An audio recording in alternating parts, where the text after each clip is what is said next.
नमस्कार। आज हम एक बहुत ही पवित्र और कह सकते हैं रहस्यमयी जगह की बात कर रहे हैं, जगन्नाथपुरी। नमस्कार। हाँ, पुरी की बात ही कुछ और है। हमारे पास एक लेख है जो इसके इतिहास, इसकी कथाओं और इसके गहरे आध्यात्मिक मतलब को समझने की कोशिश करता है। बिल्कुल। तो हमारी कोशिश यही रहेगी कि समझे कि पुरी सिर्फ एक मंदिर वाला शहर क्यों नहीं है। क्या बात है कि इसे विष्णु का शाश्वत घर कहा जाता है। हाँ, ये बहुत गहरा सवाल है। बल्कि स्कंद पुराण में एक श्लोक है जो मुझे बहुत दिलचस्प लगा। विष्णु कहते हैं, ये सच है, परम सच, कि मैं इस जगह को यानी पुरी को कभी नहीं छोड़ता, चाहे प्रलय ही क्यों ना आ जाए। हाँ, ये श्लोक तो पुरी के महत्व का सार है एक तरह से। तो लेख शुरू होता है एक नाम से, शंख क्षेत्र। ये बस एक नाम है या इसका कोई खास मतलब है? नहीं, ये सिर्फ नाम नहीं है, ये बहुत महत्वपूर्ण है। देखिए, पुरी की जो भौगोलिक बनावट है ना, वो एक शंख जैसी मानी जाती है। अच्छा। शंख जैसी। हाँ।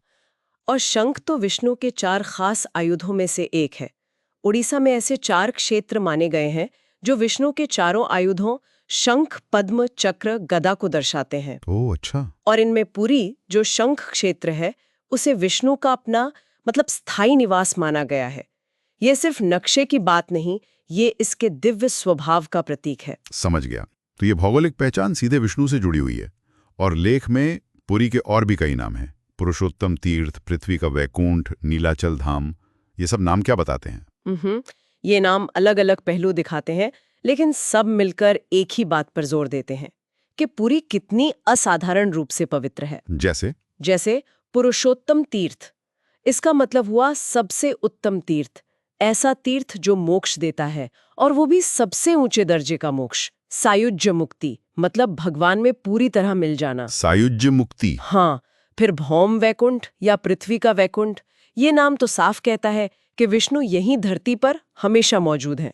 अच्छा। श्री क्षेत्र नाम इसे देवी लक्ष्मी से जोड़ता है, और नीलाचल धाम का मतलब है नीला पर्वत, जो इसकी पौराणिक जगह को दिखाता है। तो ये सब मिलकर पुरी की, आप कह सकते हैं, मल्टी लेयर्ड पवित्रता को दिखाते हैं। वाह। तो अगर ये विष्णु का शाश्वत घर है तो जाहिर है इसकी सुरक्षा भी कुछ खास होगी। लेख में दिव्य संरक्षकों का जिक्र है, अष्ट महाशक्ति, अष्ट महावीर, अष्ट शंभु। ये क्या है, थोड़ा बताएंगी? हाँ बिल्कुल। ये पुरी की सुरक्षा का एक अद्भुत सिस्टम है। इसे आप एक तरह का त्रिस्तरीय मतलब 3 लेयर वाला दिव्य सुरक्षा कवच समझ सकते हैं। त्रिस्तरीय है कैसे? देखिए, 8 दिशाओं से रक्षा कर रही हैं 8 शक्तिशाली देवियां, वो है अष्ट महाशक्ति। फिर शहर के अंदर रक्षा कर रहे हैं हनुमान जी के 8 रूप, वो है अष्ट महावीर। हनुमान जी के 8 रूप? हाँ। और फिर बाहरी सीमा पर है शिव जी के 8 पहलू यानी अष्ट शंभु।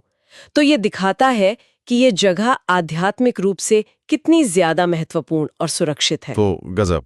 और इतना ही नहीं, बटामंगला जैसी देवियां हैं जिन्हें तीर्थ यात्रियों का रक्षक और गाइड माना जाता है। वाह, ये तो सच में एक अभेद्य आध्यात्मिक किले जैसा लग रहा है। अच्छा, लेख में कुछ खास जगहों का भी जिक्र है जो मोक्ष से जुड़ी हैं, जैसे पंच तीर्थ और स्वर्ग द्वार। इनका क्या महत्व है? हाँ, ये जगह पुरी की मोक्ष देने वाली शक्ति को और भी पुख्ता करती हैं। पंच तीर्थ मतलब 5 पवित्र सरोवर है वहां, जैसे मार्कंडेय सरोवर, श्वेत गंगा। हाँ, सुना इनके बारे में। तो इनमें स्नान करने से पाप धुलते हैं और मोक्ष मिलता है, ऐसी मान्यता है। और स्वर्ग द्वार, नाम से लग रहा है, स्वर्ग का दरवाजा। बिल्कुल, इसे स्वर्ग का प्रवेश द्वार मानते हैं। कहते हैं कि यहाँ जिनका अंतिम संस्कार होता है उन्हें सीधे स्वर्ग मिलता है। अच्छा। और फिर अक्षयवट है, वो बरगद का पेड़ जो कभी नष्ट नहीं होता। और मार्कंडेय सरोवर, ये जगह तो महाप्रलय के समय भी पुरी के बने रहने और विष्णु की यहाँ मौजूदगी की कहानियों से जुड़ी हैं। तो इसका मतलब ये हुआ कि पुरी की पवित्रता सिर्फ जगन्नाथ मंदिर तक ही सीमित नहीं है, यहाँ और भी पुरानी और महत्वपूर्ण जगह हैं। निश्चित रूप से। कई बार लोग सिर्फ मुख्य मंदिर पर ही ध्यान देते हैं, पर पुरी का आध्यात्मिक ताना बाना बहुत गहरा और फैला हुआ है। जैसे कौन सी जगह है? जैसे यज्ञ नरसिंह मंदिर है, उसे तो जगन्नाथ मंदिर से भी पुराना माना जाता है। अच्छा, उससे भी पुराना? हाँ। फिर मौसीमा मंदिर है, जो रथ यात्रा के समय एक बहुत जरूरी पड़ाव है। वहां देवताओं को पोड़ा पीठा का भोग लगता है। पोड़ा पीठा, वो क्या होता है? वो एक खास तरह का उड़िया खेक है, पारंपरिक। रथ यात्रा के दौरान उसका बहुत महत्व है। और यमेश्वर महादेव मंदिर है जो शिव और विष्णु की एकता दिखाता है। हरिहर तत्व का प्रतीक है वो। शिव और विष्णु की एकता? हाँ, ये दिखाता है कि पुरी में शैव और वैष्णव परंपराएं कैसे घुल मिल गई हैं। ये सब जगह मिलकर ही पुरी की पूरी कहानी बनती है।